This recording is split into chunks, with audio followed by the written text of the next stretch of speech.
Hello guys, gagawa mo tayo ng file natin. Tanggalin muna natin itong mga seeds. So, yung mga damo-damo yan, mga guwas. Tapos, pagkatapos natin yan, maghintay din tayo, putol-putulin natin. Kuha tayo ng mga item like wood, slabs,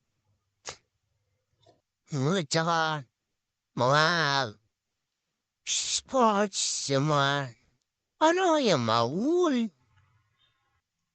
glass, at iba pa. Let's go! Kailangan pa natin ng mga ganyan. And time-lapse. A few moments later. Yan guys.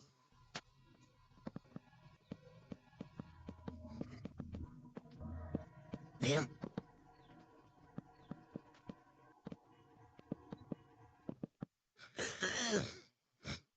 Few moments later. Yan, ito nga guys yung ginawa natin. I-renovate ko pa yan para ang paganda natin. At papatingin ko sa inyo ang loob. Yan.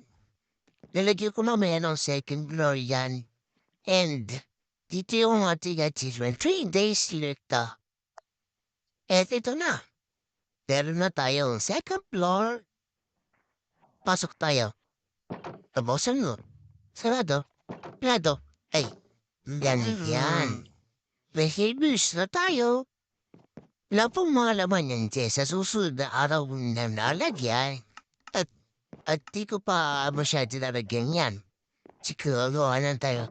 Punta tayo sa farm ng mga kaw natin.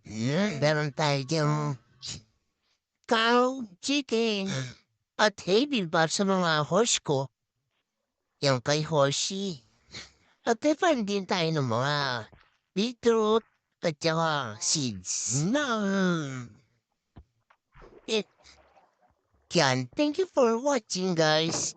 Huwag niyo kakalimutan ng share, follow, and like.